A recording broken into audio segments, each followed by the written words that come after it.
same time, from crematorium 1, they start to run out, everybody got killed.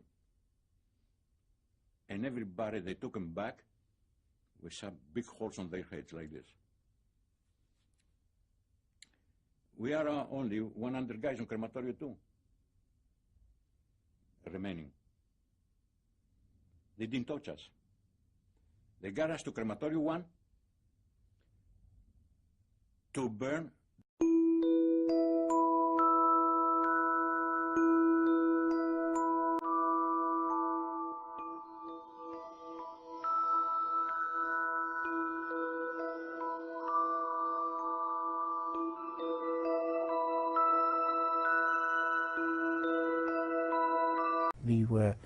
We were coming back, and we were on roll call. This is an incident I did not tell you. And we were standing there to be counted, and all of a sudden a guy on a motorcycle, a Scharführer, drove up, and he went over to the block eldest, and he called the scribe, you know, the guy that we used to call him Schreiber, okay? And he came and he picked out 50 guys. In our barracks there were about 200 or 220 or something like that, 50. And we were put aside, and I said, oh my God, what selections? We don't look that bad to be selected, you know. A truck came up, and that was the truck that used to carry the bodies to the crematoria. And we were all asked, not shouted at or not beaten, to get on the truck, just get on the truck, you know. Get on a truck, and we drive, and all of a sudden, we are driving into a path where there's grass on the left and on the right, and we see the crematoria. That's the first time I saw the crematoria. I saw it the second time in number 5 at a later date. What number was this one? I don't know. I can't remember. I do not remember. I'm not sorry. It's down there. We are asked to get off very politely. And this was, the roll call was in the late evening, you know, like 5, 6 o'clock.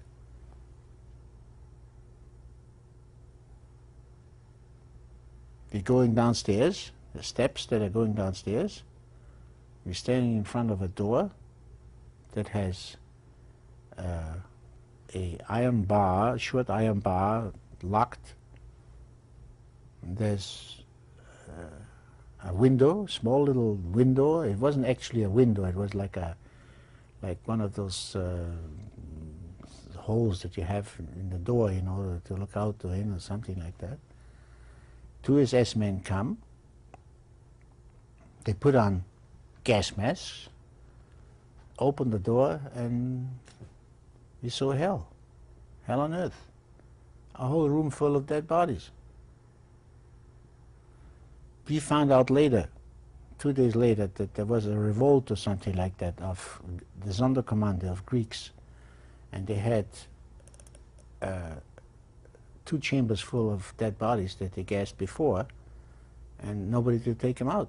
So they took us, because you see, the idea, if ever you stepped across the line into a crematorium, that the only way you could do that, or 2 ways you could do it, either you were dead, or to be shot, or you worked in the Sonderkommando, but nobody from the outside this was taboo, it wasn't taboo in there. So we are given short straps of leather straps, and some of the guys got iron hooks down there that were bent with a point down there, and we tell to take the Jew bastards out. And we have this odor, and we start to cough. They had gas masks on. We start to cough. It was like amandin, something like that, or mustard, or a horrible smell. And that sight, don't even ask. You see bodies that were, some people had their fingers in somebody else's eye socket. You saw usually children on the very bottom, and you have people on top of them, and then you see stronger people on the top, as if they would gasp for air down there, and we had to drag them out, which we did. Then we got hoses, we had to wash them off, and we had to wash off the room, and it took us almost until about 3, 4 o'clock in the morning. And then there were some trolleys down there, we had to put them, and then these trolleys went up to the ovens, and we didn't cremate anything. And we were wet and dirty and filthy and coughing like hell. I should have gotten lung cancer down there. And we went back to the barracks. I'm an amateur photographer. That's my hobby. If I ever wanted a camera, I wanted to have a camera not to take the dead people in the crematoria. I wanted to have a camera to put on the people that saw us when we went back to our barracks. They thought we were ghosts, because when they took us, they knew that they didn't take us to a dance or something like that. They knew something. They thought that we would be executed. They didn't say or knew that we're going to go to the crematoria. They just thought by some reason or others. But you know, the funny funny part. It's not funny. The thing that occurred to me within 2 or 3 hours, I said to myself, I don't think you're going to get killed. And I answered myself, you know why? Because the scribe didn't take my number.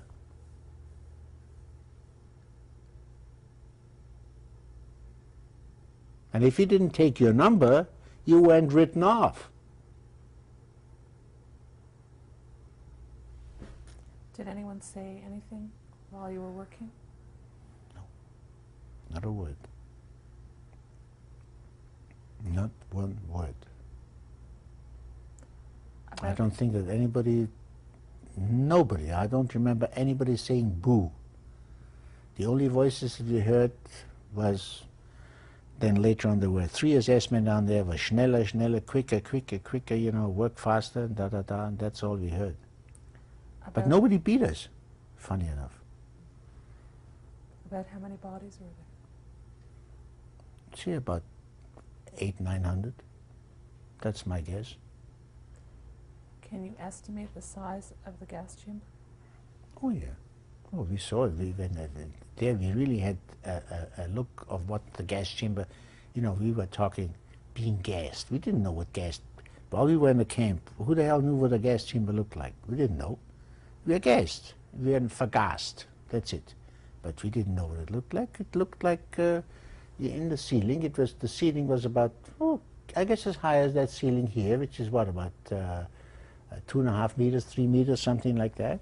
And there were some shower heads that were building down there, and there was a column in the center, a column that had wire around it.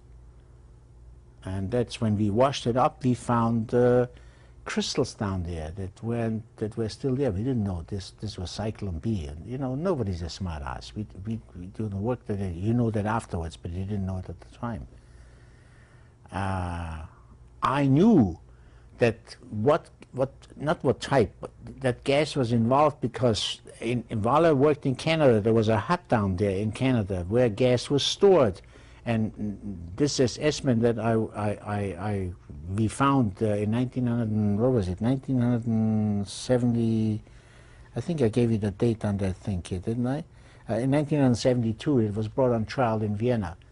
That worked in Canada. He was the gas cashier. In other words, the meter reader. He received a message to take his truck that had a red cross on 2 sides and one on the top, which was one of those small delivery truck-like things. And he went to the hut, he had the key, he took out the cans. We knew it was gas. We didn't know what it was for. And he put it in the truck, and he went to the crematoriums down there and did his job. That was Franz Wunsch. When did you hear this? This was after. No. We knew that. Oh, we knew that while we were working down there that he did that. Had you ever heard the expression of a shower or anything like that? No, not until I saw it myself. Did you tell people? Yep. Yes, I did. As many as I could reach. Which weren't too many, because you didn't trust anybody for something like that for one reason only. Remember I told you the story about when you burn yourself once, you'll be twice as shy? When this came out of me with this school pal of mine, when he asked me where his father was and his sister, and I told him there, I learned a lesson. So I told the two guys from Vienna that were working with me in Canada about that, and said, we know about it. They knew about it. They knew. Was this the only time you witnessed this? Oh, no. There was another time. The other time was during the, when the Hungarian Jews came in, and I was still with the roofers. And one day, we never knew where we were going to work. You know, Capo went in the front, Seppel went in the front down there, and reported so many people going out at the door. There was a hut down there, you know, with a guard, and a guy that was the main registrar, and wrote in that Kommando so-and-so, for instance, us, Dachdecker-Kommando, 200 man, 200 men worked out. And we walked, and all of a sudden we walked, and we walked, and we walked, and we walked to the crematoria. There was another crematoria. I believe it was number 5. It was the last one on the right-hand side. And the man in charge down there, not only there, but in charge of all 5 crematorias, were Hauptscharführer Otto Moll, M-O-L-L, the Cyclops. He had one eye, one glass eye. And behind his back, he was it. I mean, this is Mr. If you talk about Auschwitz, you talk about Otto Moll. He was it. He was the guy that there I saw some Sonderkommando, not at work, but I saw apparently what happened was that the capacity for gas people was enough, but the cremation facilities weren't large enough, and they worked day and night, and the reason that we went down there were to fix the roof because the shingles took off around the chimney. And when we walked in there, Otto Moll gave us a reception and told us in no uncertain terms, first of all, everybody's a swine. That's the address that we received, ihr Schweine. Anybody's looking around himself, I'm a good shot, and then he just pointed his pistol and shot a guy down there from the Sonderkommando, right in his leg or in his hip or something, like, just to show us what kind of a hero he was, and how well he can handle a gun. And we were put on the roof.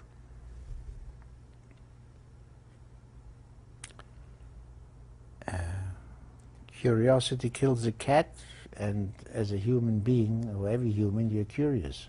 No matter how dangerous it may be, or how rough the surroundings, or how somebody threatens you, I don't know.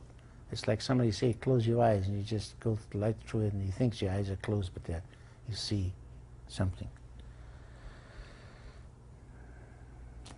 They dug about, well, must have been about 5 ditches. Long ditches,